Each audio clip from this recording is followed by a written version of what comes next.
New approach to aging. No remarriage, no nursing homes, no hired caregivers. Hello, everyone, and welcome to another episode of my podcast. Thank you for tuning in. Today, I'd like to share a personal story about how I've embraced a new approach to aging, one that, in my experience, has balanced independence, companionship, and emotional well-being without resorting to remarriage, entering a nursing home, or hiring a live-in caregiver. I hope that by opening up about my journey, I can inspire others to reflect on their own retirement plans, mental health, and the importance of meaningful social connections. Because let's be honest, growing old is something many of us fear, but it doesn't have to be a time of isolation or dependency.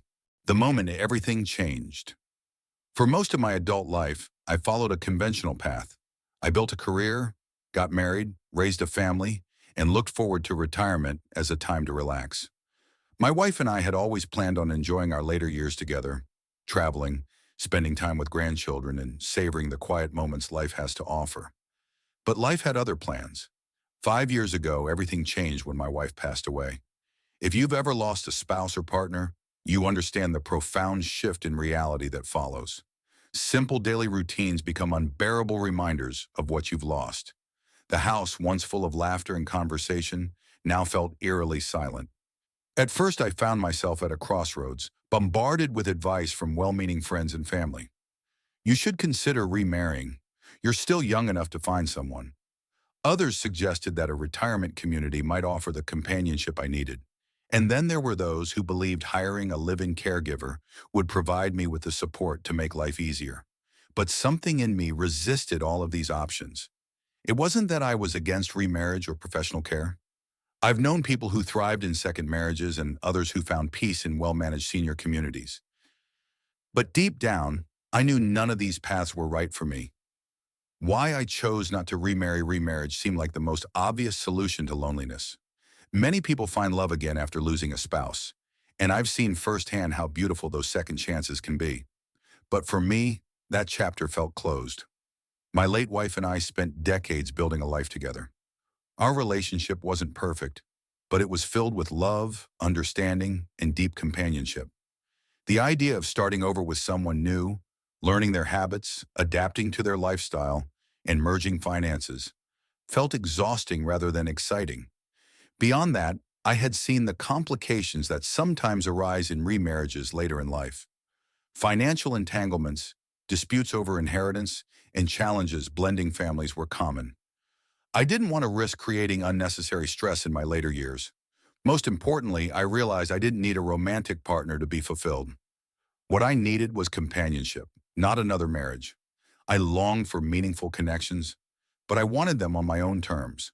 Why I refused a nursing home or assisted living? The next logical step, according to many, was assisted living or a retirement home. These places are marketed as ideal environments for seniors, safe, social, and convenient. Meals are prepared, medical staff are available, and there's always someone around to talk to. But I had seen the reality behind the polished brochures. Nursing homes and assisted living facilities often lack the warmth of real homes. While some are well-run, many are understaffed, impersonal, and filled with residents who feel more like patients than people. I remember visiting an old friend who had moved into a highly rated senior community. At first, he seemed content, but over time, I noticed a change. The strict schedules, the loss of personal space, and the feeling of being institutionalized wore him down. He missed his freedom, the ability to wake up when he wanted, eat what he liked, and simply enjoy life on his own terms. I didn't want to lose my autonomy.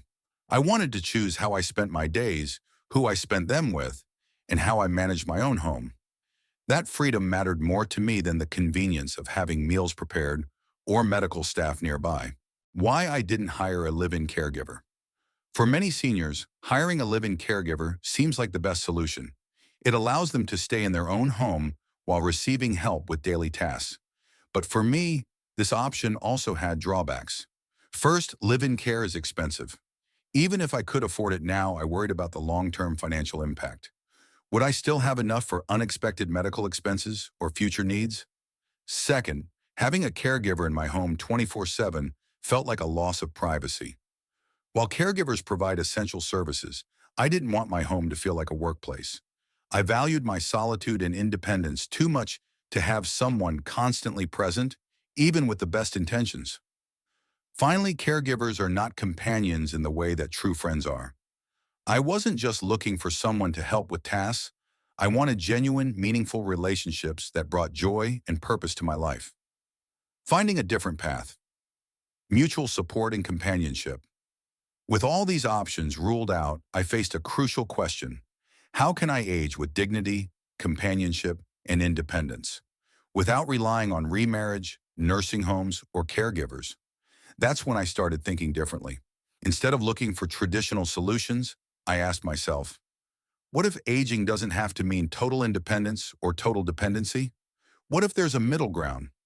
I realized that I wasn't alone in my desire for autonomy. Many older adults feel the same way. They want support and connection, but don't want to give up their freedom. This led me to an unconventional but incredibly fulfilling solution: a mutual support system with like-minded individuals. Instead of relying on a romantic partner, paid caregiver, or institution, I sought out friendships and community connections that provided support in a more natural, reciprocal way. The spark of an idea: mutual support for aging. After my wife passed away, loneliness hit hard. It wasn't just about missing her, it was about missing the simple, everyday interactions that gave life meaning. The shared morning coffee, the small talk during dinner, the comfort of knowing someone was always there. But as I sat in my quiet home one evening, I realized something profound. I didn't miss being married, I missed connection. That's when the idea struck me. What if I could find that connection through friendship, without the complexities of romance, legal ties, or formal caregiving? I began to think about people in my life who might feel the same way. That's when I reconnected with Patricia, an old neighbor from my childhood. She had also lost her spouse, and like me, she wasn't interested in remarriage or moving into a facility. We both valued our independence, but craved companionship. The beginning of a new kind of partnership. Our arrangement started organically. It wasn't some grand plan. It was just two people helping each other out, running errands together. We'd go grocery shopping as a team. It turned a mundane chore into a social outing. Shared meals. Sometimes I'd cook dinner for both of us. Other times she'd invite me over. Nothing fancy, just simple meals shared with good conversation. Daily check-ins. We didn't live together, but we made a habit of checking in with a quick call or visit, especially if one of us hadn't been heard from that day. What surprised me most was how natural it felt. There were no expectations, no obligations, just mutual support. We weren't trying to fill the roles of spouses or caregivers. We were simply companions in this journey of aging. The practical benefits of mutual support. As our friendship deepened, I realized how much this arrangement was benefiting both of us. Not just emotionally, but practically too. Emotional well-being. Having someone to talk to regularly reduced feelings of loneliness and gave me a sense of belonging. Physical health. We motivated each other to stay active. We'd take walks together, try light exercise routines, and even signed up for a local seniors dance class, which was hilarious but surprisingly fun. Safety and security. Knowing someone would notice if I didn't answer my phone or show up for our usual meetup provided a layer of security. It wasn't formal supervision. It was just caring for each other. Financial independence. We each managed our own finances, but by sharing certain expenses like bulk grocery purchases or carpooling, we saved money without feeling dependent. Overcoming challenges. Of course, no arrangement is perfect. We faced challenges, especially when it came to boundaries. Personal space. We had to respect each other's need for alone time. Just because we were companions didn't mean we had to spend every day together. Health concerns. When Patricia had a health scare, it was a wake-up call. What happens if one of us can't manage alone anymore? We had honest conversations about our limits and agreed that if either of us needed more care, we'd support each other in finding the right solution, whether that meant hiring help temporarily or involving family. The key was communication. We talked openly about our expectations, fears, and plans. That honesty kept our friendship strong and our arrangement sustainable. Expanding the circle. building a community of support. As fulfilling as my friendship with Patricia was, I realized there was value in expanding our support network. Relying on just one person isn't always enough. So we started reaching out to others in our community, neighbors, old friends, people from local clubs. We formed a small, informal group of like-minded seniors.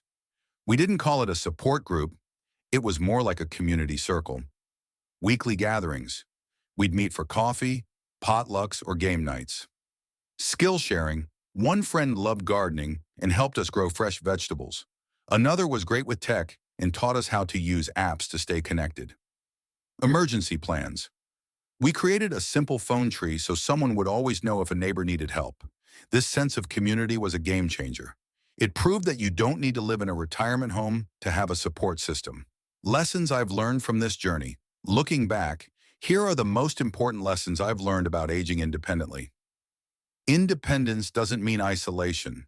You can live alone without being lonely. It's about creating connections on your own terms. Friendship is just as valuable as family. While family is important, friends can be chosen companions who provide just as much emotional support. Flexibility is key. Life changes. Health can decline. Plans can shift. Having a flexible arrangement makes it easier to adapt without feeling trapped. Purpose matters. Having people to care about, things to do, and goals to achieve keeps life meaningful at any age. What if you don't have a Patricia?